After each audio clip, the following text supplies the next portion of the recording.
Hi, Capricorn. This is Jeffrey. This is Ripecolor. This is your weekly reading for the week of February 5th through the 12th.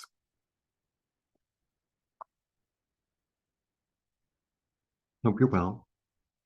Um, settle in, settle in. I don't know. It's like I feel like there's been resistance to the way things are, and it's like, well, it's not exactly what I wanted. Blah blah blah. It's like uh, nothing is permanent. It's like nothing is permanent. So just settle into the way it is and work with it as it is. Because it's going to change, right? Maybe you need actions for it to change, or maybe it's a waiting game. Just settle in. That's what I got. Okay.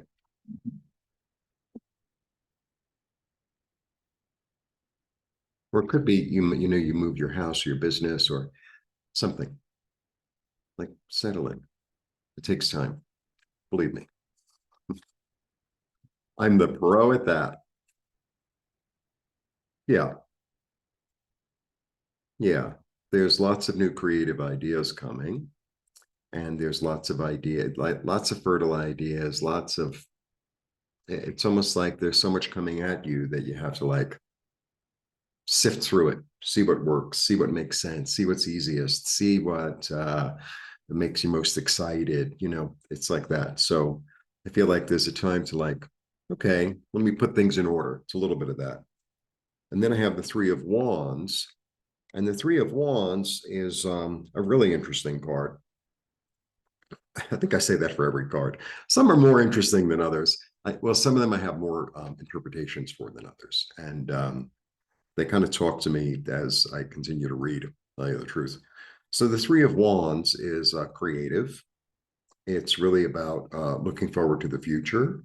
It's hopeful and optimistic, and it's ready to go in a new way. It's ready to like hmm, look at something in a way you haven't looked at it before, or look at a new opportunity, um, and really expect good things. There's also an energy, excuse me, there's also an energy in the Three of Wands that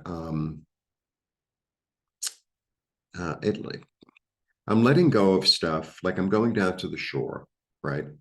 And I'm letting go of things that no longer work in order to receive things that are more beneficial to me.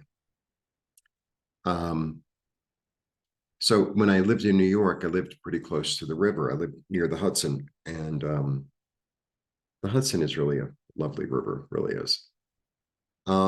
Even in Midtown, even in Manhattan, um, it's really lovely. It goes both ways. It's really interesting. So sometimes I would just go down to the river and like throw in a penny or something, and like I'm giving you this, and what I want to receive back, and I want to receive back something else. So there's that energy. So there's this energy of like, I don't know, dreaming. That's what it is, because I have the moon as well.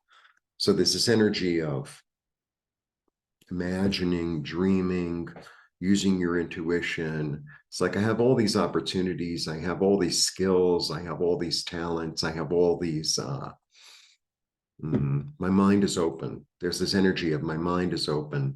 And I never really thought of it before, but maybe, I could go on a new path. It doesn't have to be the way I thought it had to be.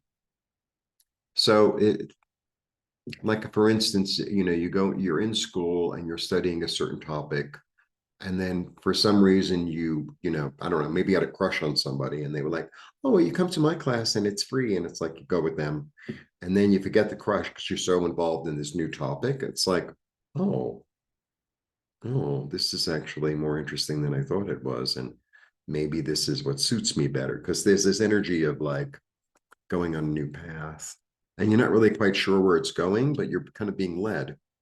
That's interesting. Yeah.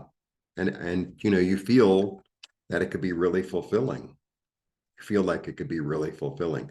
Like, so for instance, it would be, but I don't think it's that far off the path. I don't think it might be a different look. So let's say you were studying anthropology and then you took an archaeology class and it's like, oh, well, this is what I was really looking for. This is what I was really looking for. A little bit like that.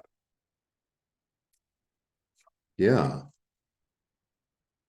I think you're really getting this intuitive understanding of it and this new outlook, because this is also new. This is also new. The interesting thing too, and the Ace of Cups is like an incredible card. It's like a blessing from above. Not like, it is a blessing from above. You're being healed and heard. And I feel like there's this energy also because of the moon and the Ace of Cups of really listening to your inner voice. There's an energy in the Three of Wands of international. There's an energy of the Three of Wands of a different culture, of a different place. It could also be because everyone gets all caught up in that card. It's like, oh, it has to be overseas. It's like, no, it could be dealing with somebody from a different culture or involving yourself with a culture that's foreign to you or new to you. Um, it's almost like you have a neighbor from a different country with a different culture and different set of ideas, and they plant a seed in you. And it's like, oh, I never thought of it like that. It's a little bit like that. Foreign influence. That's what I wanted to say. And it makes sense. And it makes sense. And for you, it always has to make sense anyway. It makes sense. It's practical. It's practical. And the other thing about the Four of Pentacles is looking really intently. All right. For the extended reading is available for members. Membership is $4.99 a month. You get to watch all extended readings all month for all signs, as well as meditation videos, which I am slowly working on. All right. Blessings. See you soon.